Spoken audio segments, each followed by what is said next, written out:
Hello everyone. तो आज हम पढ़ने वाले हैं टिश्यू इन एक्शन, वो भी बिल्कुल एक इजी लैंग्वेज में, जहाँ पर ज़्यादातर स्टूडेंट्स को दिक्कतें आती हैं। तो चलिए शुरू करते हैं। तो सबसे पहले टिश्यू होता क्या है?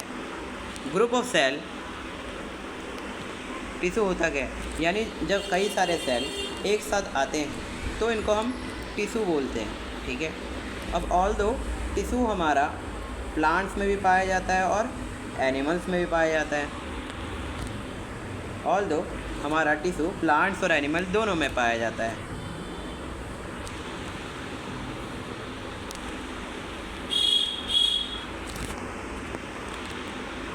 ठीक है। आपने चैप्टर 2 में पढ़ा होगा सेल वाले चैप्टर में कि सेल हमारी बेसिक और structural unit of functional unit of life होती है। यानी हर ऑर्गेनिज्म आपका सेल से बना होता है। यह आपने लाइन बिल्कुल पढ़ी होगी।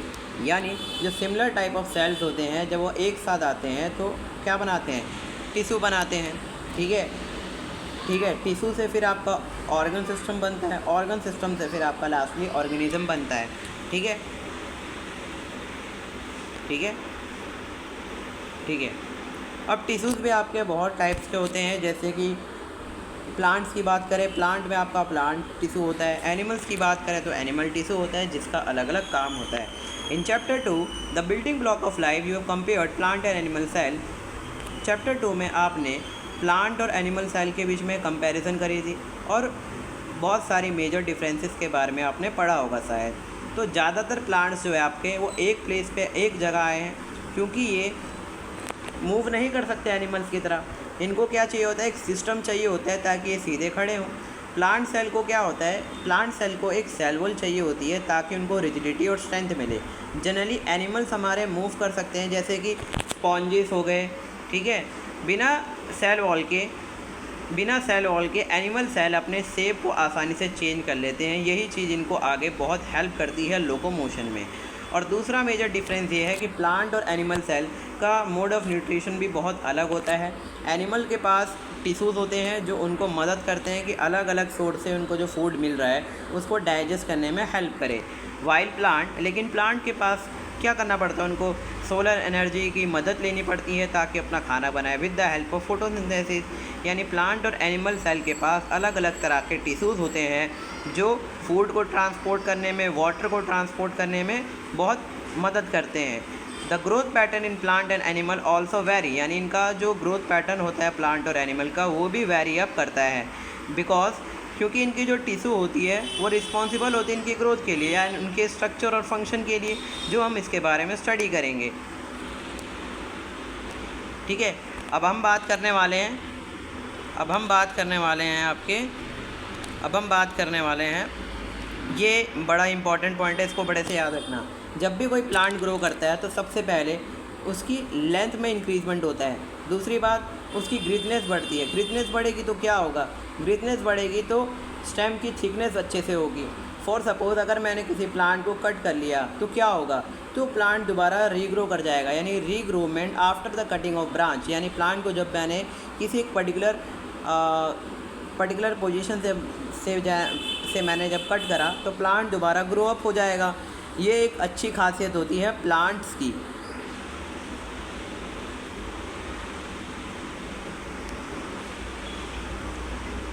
अब बात करने वाले हैं हम एपिकल मेरिस्टम्स की। तो क्या होता है एपिकल मेरिस्टम? तो जानते हैं इसको अच्छे से। ठीक है। ये रहा, चलिए स्टडी करते हैं। एपिकल मेरिस्टम की बात करते हैं। ठीक है। ठीक है। एपिकल मेरिस्टम वो होता है जो प्लांट के एपिक्स रीजन पे पाया जाता है। ठीक है। एपिक्स रीजन पे पाया जाता है आपका एपिकल मेरिस्टम। ठीक है। You may recall observing mitosis. आपने माइटोसिस के बारे में पढ़ा होगा चैप्टर 2 में। ठीक है। Cell the building block of life में, कि माइटोसिस में क्या होता है? सेल डिवाइड होता रहता है। ठीक है। और सूट टिप के पास कुछ छोटे छोटे सेल्स होते हैं जो क्या करते हैं? सूट को ग्रो करने में हेल्प करता है। तो हमें इससे ये पता लगा कि प्लांट के पास कुछ ग्रोथ जोन्स होते हैं। ठीक है। आइदर उसकी रूट्स पे और आइदर उसकी सूट्स पे। तो रूट्स और सूट पे अगर वो ग्रो हो रहे हैं तो उसको हम क्या बोलेंगे? Apical meristem. यानी ऐसा मेरिस्टम जो आपका रूट और सूट वाले रीजन पे क्या कर रहा है? ग्रो करने में हेल्प कर रहा है। तो उसको हम क्या बोलते हैं दोस्त मेरे? Apical meristem. Basically apical meristem बोलते हैं, ठीक है, एपिकल मेरिस्टम बोलते हैं। अब मेरिस्टम का मतलब क्या होता है ये जरिए बहुत अच्छे से समझ लीजिए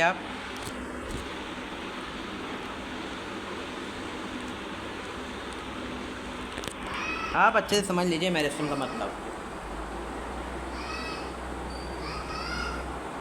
मेरिस्टम का मतलब होता है सेल्स जो डिवाइड हो रही है, यानी डिवाइडिंग सेल्स को हम मेरिस्टम बोलते हैं, ठीक है, डिवाइडिंग सेल को हम मेरिस्टम बोलते हैं। सॉरी फॉर डैट, मैंने वीडियो लिख दिया इसमें, तो माफ़ कर देना, सॉरी फॉर डैट, मैंने वीडियो लिख दिया। यानी जो डिवाइडिंग सेल्स होते हैं उनको हम मेरिस्टम बोलते हैं मेरे दोस्त, ठीक है, ठीक है।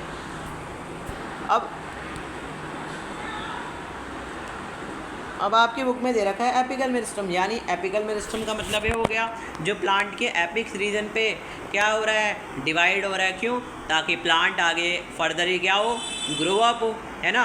तो मैंने नाम रख दिया एपिकल मेरिस्टम, ठीक है। अब फिर आप आगे स्टडी करोगे अलग अलग तरह के मेरिस्टम्स की, है ना। तो सबसे पहले, ठीक है, ये रहा, wait for the minute, wait. अब बात करते हैं हम लेटरल मेरिस्टम की। लुक एट योर सराउंडिंग, मतलब आप अपने सराउंडिंग में आपने देखा होगा या आपने बहुत सी चीज़ें ऑब्जर्व करी होगी। आपने डाइकोट स्टेम के बारे में नोटिस करा होगा कि वो अपनी लेंथ में ग्रो अप नहीं होते हैं, लेकिन उनका डायमीटर इंक्रीज होता है, ठीक है। क्या इसके पीछे रीज़न है? सबसे पहले इसके पीछे एक पॉसिबल एक्सप्लेनेशन ये हो सकती है कि एक्टिविटी हो रही हो शायद मेरिस्टेमेटिक टिश्यू की। इफ़ यू हैव विजिटेड, अगर आप किसी एक टिम्बर यार्ड में आपने विजिट करा होगा तो आपने देखा होगा ट्रीज़ के पास कुछ एक रिंग लाइक पैटर्न दिखता है। ये देखिए ध्यान से, ट्रीज़ के पास कुछ रिंग लाइक पैटर्न्स बन रहे होते हैं, ये आपने नोटिस करा होगा, ठीक है। यानी जो एनुअल रिंग्स जो दिख रही है ट्री पे, जो एनुअल रिंग्स जो दिख रही है ट्री पे, वो नैरो है और क्या कर रही है, फेवरेबल या फिर अनफेवरेबल कंडीशन को शो कर रही है, ठीक है। अब मान लो मैंने इस एनुअल रिंग्स को काउंट करा, ठीक है, मैंने क्या करा, इनकी एनुअल रिंग्स को काउंट करा, यानी मैंने उनकी एनुअल रिंग्स को काउंट करा तो मुझे ये पता चला कि ट्री की कुछ एज है, ठीक है, ट्री की कुछ एज है। फॉर एग्जांपल ये ट्री क्या है, बुढ़ा है, ठीक है। मैंने क्या करा, इनकी रिंग्स को काउंट करके कंक्लूड करा कि ट्री की क्या है, एज है, ठीक है। और हम इससे ये भी पता लगा सकते हैं प्लांट की कैसी सिचुएशन है, यानी प्लांट सूखा हुआ है या फिर डेड है, ये भी हम अच्छे से पता लगा सकते हैं मेरे दोस्त। आहिस्ता आहिस्ता बढ़ेंगे, ये पार्ट 1 है टिश्यू का। अगर आपको अच्छी लगी होगी तो आप मेरे को कमेंट कर देना, मैं आगे ईपी बना दूंगा।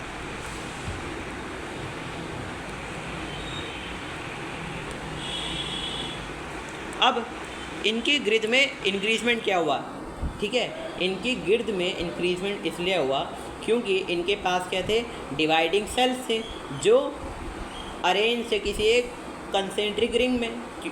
जब भी ये सेल डिवाइड हो रहे थे, क्या कर रहे थे, डिवाइड हो रहे थे, नए सेल्स बन रहे थे अंदर की तरफ या फिर बाहर की तरफ, है ना, जिससे क्या हो रहा था, स्टेम का डायमीटर बढ़ता जा रहा था, बढ़ता जा रहा था, बढ़ता जा रहा था। अब स्टेम का डायमीटर बढ़ रहा है तो यानी ये कौन सा मेरिस्टम हो गया, लेटरल, यानी लेटरल साइड पे जो मेरिस्टम पाया जाता है उसको हम बोलते हैं मेरे दोस्त लेटरल मेरिस्टम, ठीक है। अब बात करते हैं इंटरकैलरी मेरिस्टम की।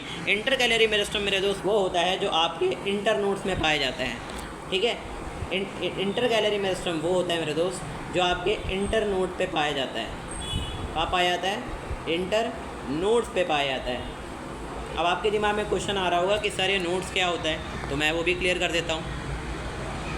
कहाँ गया मार्कर, ये रहा,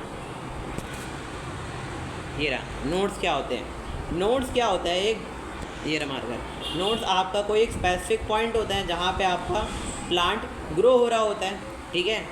अब आता है आपका इंटरनोड। इंटरनोड मान लो एक ये नोड है और मान लो ये दूसरी नोड है, ठीक है। जब मैंने दोनों नोड को मिला दिया तो आपका बन जाएगा इंटरनोड, यानी जब दो नोड आपस में मिलती है तो उसको हम बोलते हैं इंटरनोड्स। क्या बोलते हैं मेरे दोस्त, इंटरनोड्स, यानी सेल्स डिवाइड हो रहे हैं। इंटरकैलरी मेरिस्टम आपका इंटरनोड्स पे पाया जाता है, यानी सेल कहाँ डिवाइड होगा, इंटरनोड पे डिवाइड होगा। तो आपने पढ़ा तीन चीज़ के बारे में, एक होता है आपका एपिकल मेरिस्टम जो आपके एपिक्स रीजन में पाया जाता है, एक होता है आपका लेटरल मेरिस्टम जो आपके लेटरल रीजन में पाया जाता है, और एक होता है आपका इंटरकैलरी मेरिस्टम जो आपके इंटरनोड्स पे पाया जाता है। तो चलिए अब हम इसकी line by line explanation study कर लेते हैं। we have learned that meristematic tissue are present at the tip of root and shoot. What do you think about thing? The stem stop growing in length, but new branches arise from that. The part of stem between two nodes is called internode. You may have also observed that when the hedge around the garden is cut, after some time more branches appear again, give the hedge a bussy appearance. Grass also appear after some time being moved or grazed by animals. This happen because of the presence of intercalary meristem. ठीक है, because the intercalary meristem at the node of its stem, यानी node पे अगर आपके cell divide हो रहे हैं, तो मैंने आपको क्या बोलता, अगर नोड्स पे आपके अगर सेल डिवाइड हो रहे हैं तो ये एक टाइप आपका इंटरकैलरी मेरिस्टम का, ठीक है। और इंटरकैलरी मेरिस्टम पे क्या होता है, आपके सेल्स एक पॉइंट पे आके ग्रो करना स्टॉप कर जाते हैं, यानी स्टॉप कर जाएंगे, समझे मेरे दोस्त, ठीक है। ये रहा। अब बात करते हैं डिफ्रेंशिएशन की। डिफ्रेंशिएशन मतलब होता है दोस्त, जैसे मान लो ये मेरा कोई प्लांट है, जैसे मान लो ये मेरा कोई सेल है, ठीक है, ये 1 से 2 हुआ, 2 से क्या हुआ, ये 4 हुआ, 4 से फिर क्या हुआ, 6 हुआ, यानी जब सेल डिवाइड हो रहे हैं तो इस प्रोसेस को हम बोलते हैं डिफ्रेंशिएशन, ठीक है, ठीक है, इसको हम बोलते हैं डिफ्रेंशिएशन। अब वो सेल्स जो डिवाइड नहीं कर पाते मेरे दोस्त, उनको हम बोलते हैं परमानेंट टिश्यूज़। क्यों? क्योंकि उनके पास वो एबिलिटी ही नहीं है, उन्होंने अपनी वो स्किल खो दी है कि वो डिवाइड हो फर्दरली, तो इनको मैंने नाम कर दिया परमानेंट टिश्यूज़, ठीक है। परमानेंट टिश्यूज़ को हम आगे डिस्कस करेंगे, ठीक है, एक नेक्स्ट लेक्चर में, sorry I mean next part में। तो तब तक के लिए बाय बाय, ओके, और जुड़े रहें। अगर वीडियो अच्छी लगे तो लाइक ज़रूर कर दीजिए, बाय।